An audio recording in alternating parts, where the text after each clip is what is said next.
Marc Fesneau, bonjour. Bonjour. Alors, première journée de grève et de manifestation. Les fonctionnaires, les cheminots sont dans la rue. Le gouvernement paraît peu inquiet, voire peu attentif aux revendications. Oh, je crois que le gouvernement est attentif à ce qui se passe dans l'opinion et à ce qui se passe autour de la réforme de la SNCF et les perspectives autour des fonctionnaires. C'est un sujet de plus long terme ou de plus moyen terme. La question n'est pas d'ailleurs de s'inquiéter ou de ne pas s'inquiéter. La question, c'est d'écouter et puis de dialoguer avec les syndicats, puisque c'est la méthode qui a été choisie par le gouvernement. C'est une première journée de mobilisation. Je pense que les cheminots et les personnels de la SNCF ont envie de dire des choses sur leur situation, sur ce qu'ils perçoivent peut-être d'une injustice qui leur est faite. Simplement, moi, je dis qu'il faut qu'on rentre en négociation, il faut qu'on rentre en discussion. Il y a besoin de réformer la SNCF, à la fois pour les usagers, pour la structure elle-même, puis aussi pour les cheminots, parce que je pense que l'image qui s'est dégradée de la SNCF, qu'elle soit pour une part juste ou pour une part injuste d'ailleurs, elle a besoin d'être restaurée. Et dans ce dialogue-là, il faut qu'on trouve et on retrouve les voies et moyens pour que la SNCF retrouve sa propre fierté. Mais c'est vrai que le gouvernement, tout au long de ces dernières semaines, que ce soit effectivement les ministres en première ligne, le Premier ministre, ont beaucoup fait état d'une véritable dégradation de ce service public.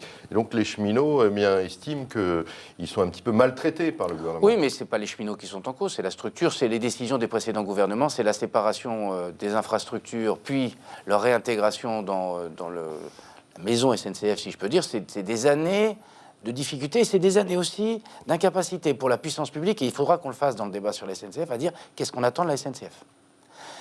Qu'est-ce qu'on attend en termes d'infrastructure? Qu'est-ce qu'on attend en termes de grande vitesse? Qu'est-ce qu'on attend en termes de lignes qui desservent la proximité? J'aime pas le terme de petite ligne d'ailleurs, c'est des lignes qui desservent la proximité, ou des lignes du quotidien dans les territoires ruraux en particulier.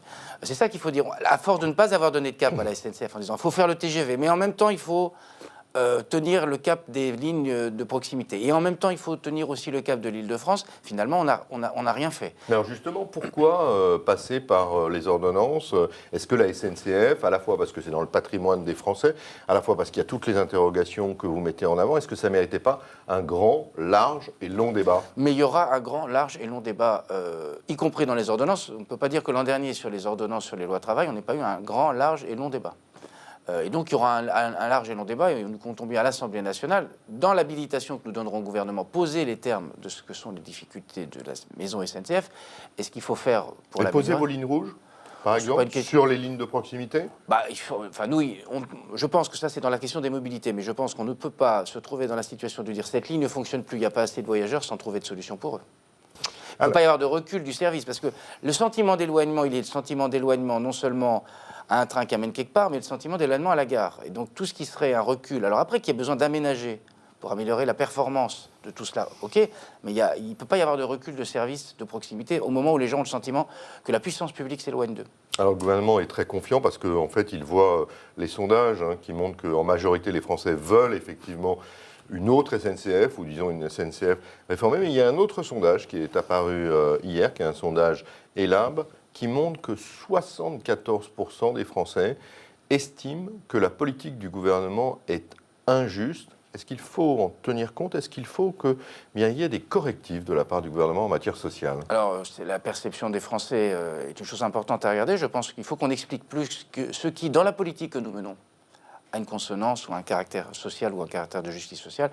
Quand vous mettez plus d'1 milliard d'euros sur l'éducation des enfants, je pense que c'est de nature à améliorer la justice sociale. Quand vous revalorisez un certain nombre d'allocations, l'allocation adulte handicapé et autres, je pense que c'est de nature à améliorer la justice sociale. Sauf que il faut donner la visibilité, il faut donner l'explication de tout ça. Et puis après, il y a des mesures, pour l'instant, on revient sur la CSG, qui sont des mesures qui sont perçues par un certain nombre de gens, les retraités, puisque c'est plutôt eux qui sont concernés. Qui venaient après la suppression de l'ISF, quoi. Qui sont plutôt comme injustes. Et donc, il y a aussi le temps, le moment où viendra la baisse de la taxe d'habitation, où peut-être l'ensemble se montrera. Mais je pense qu'on a besoin de faire un petit mot sur ce qu'on a appelé la cagnotte. Vous pensez quand même qu'effectivement, le surplus de recettes fiscales doit être à la fois affecté, certes, au désendettement de la France, mais qu'on pourrait faire des efforts pour les EHPAD, pour les hôpitaux, pour les services publics qui aujourd'hui sont en crise? Pour moi, la priorité, c'est le désendettement, parce qu'on est sur un moment où les taux sont faibles. Mais il suffirait que les taux augmentent un peu pour que nous nous retrouvions en situation déficitaire et de complexité budgétaire. Après, qu'on puisse accélérer certains processus, parce que nous aurions des marges. Alors, ceci dit, il faut être prudent. Vous voyez, on était sur une cagnotte la semaine dernière, on nous dit cette année qu'il y aurait peut-être hier ou avant-hier, qu'il y avait peut-être un petit tassement de la croissance. Donc, avant d'être sûr de ce qu'on va redistribuer, il faut être sûr qu'on a quelque chose à redistribuer. Vous voyez ce que je veux dire? Et donc, il faut être prudent avec ça. Et puis, il ne faut pas envoyer des signaux contradictoires. On a dit qu'il y avait des efforts budgétaires à faire. Alors, peut-être qu'il faut accélérer parce qu'il y a des situations d'urgence. Et les EHPAD sont des situations d'urgence. C'est dans cet équilibre-là qu'il faudra faire les choses. Marc Fesneau, toute autre question. Donc, Nicolas Sarkozy, l'ancien président de la République, a été mis en examen hier pour recel d'argent public libyen. On a vu des leaders de la droite comme Laurent Wauquiez, comme Jean-Pierre Raffarin s'en prendre à l'indépendance de la justice ou à une justice qui aurait été spectaculaire, par exemple dans l'audition de Nicolas Sarkozy jusqu'à minuit. Vous partagez effectivement ces critiques? Non, je ne partage pas deux choses. La première, c'est le sentiment que certains essaient d'accréditer qu'il y aurait une théorie du complot. En même temps, je comprends tout à fait les liens d'amitié, les liens politiques, et qu'on veuille défendre quelqu'un avec qui on a eu un parcours politique, c'est tout à fait respectable de ce point de vue-là. Mais en même temps, on ne peut pas dire qu'il y a une théorie du complot, et deux, qu'il faudrait... Parce qu'en fait, dire il n'a pas été bien traité, c'est dire il faudrait qu'il ait un traitement à part. C'est ça ce que ça veut dire. Il a déjà eu un traitement à part, semble-t-il, puisqu'il est retourné dormir chez lui. Il est retourné, il ne me semble pas qu'il ait eu le traitement qu'on a... Alors, la question n'est pas de s'acharner sur Nicolas Sarkozy, il est président de la République, il doit être traité... comme quelqu'un qui doit répondre à des interrogations de la police ou de la justice, mais en même temps, il n'a pas à déroger non plus à la règle parce que les gens accréditeraient après la thèse que finalement, deux poids, deux mesures, selon que vous serez puissant ou misérable. Et donc, je n'accréditerai pas cette thèse. Après, il faut laisser faire la justice sereinement. Ça n'est pas une façon de rendre service à la justice, c'est une façon de rendre service aux justiciables. Le rôle politique de Nicolas Sarkozy, c'est terminé? Non, on ne sait jamais en politique. Moi, je crois que ce n'est pas du tout le sujet. Chacun connaît, pour ceux qui le connaissent, moi je ne connais pas Nicolas Sarkozy, sa capacité de rebond et son énergie. Donc je ne suis pas sûr que ce soit de nature à le démobiliser. D'ailleurs, ce n'est pas l'objectif.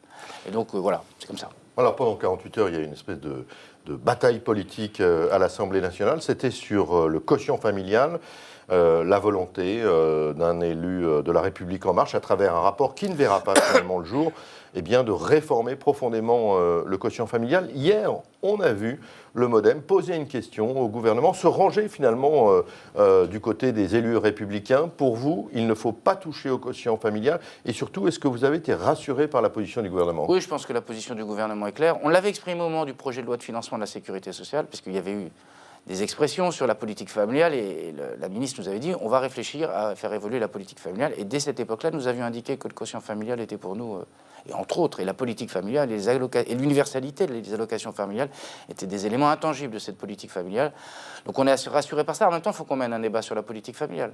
On a quand même un sujet de natalité, une crise de la natalité que nous n'avions pas connue jusqu'alors, alors que tous les autres voisins... Par exemple, une allocation au premier enfant, comme semble-t-il, c'était dans le rapport. Il y avait dans le rapport d'autres choses. Donc je ne voudrais pas que le travail Mais vous seriez pour une allocation je trouvais que c'était pas inintéressant de favoriser ça. Enfin, en tout cas, il faut regarder les conséquences que ça pourrait avoir, parce qu'on pourrait dire si c'est que pour le premier, ça ne favorise pas les 2 et 3, or c'est là que la natalité est favorisée.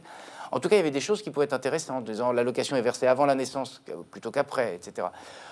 Bon, alors du coup, le rapport est un peu enterré de première classe, si je me permettais cette expression. Ceci dit, il faudra regarder. Alors peut-être qu'il faut retrouver d'autres voies pour que les choses qui pouvaient être émergentes et qui pouvaient être intéressantes dans ce rapport-là soient utilisées. Je pense que même les collègues républicains pourraient le reconnaître, parce que je pense que ça a buté sur cette question du quotient familial. Et parfois, quand on veut être trop sur le symbole, on gâche un travail qui, par ailleurs, pouvait avoir un intérêt.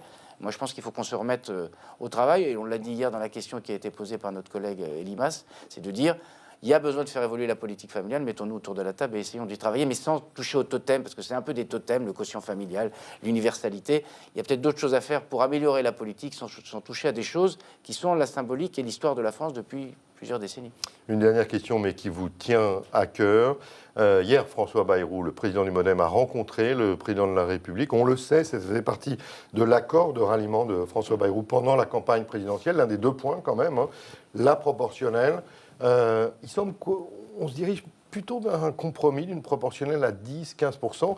Ça n'est pas votre souhait, ça va être un point dur là, de la réforme institutionnelle. C'est un point de discussion parce que ça fait partie pour nous d'un équilibrage des institutions que d'avoir une proportionnelle qui soit déclenchant quelque chose qui permette la représentation. Et déclenchant, c'est à partir de quel seuil? Et pour nous, c'est à partir de 25, c'est autour de 25. On ne dit pas autre chose que ce qu'a dit Terra Nova il y a quelques jours dans un quotidien national. Autour, ça veut dire que ça peut être 25, ça peut être 20, mais ça ne peut pas être en dessous. Mais après, si ça n'active pas la représentation de la diversité politique et si ce n'est pas de nature à créer une nouvelle configuration institutionnelle, on est sur autre chose, on est sur une dose, quelque chose qui relève plutôt de ce que ça paraît de la cosmétique que de la réalité. Et je pense que le président de la République veut une réforme profonde des institutions.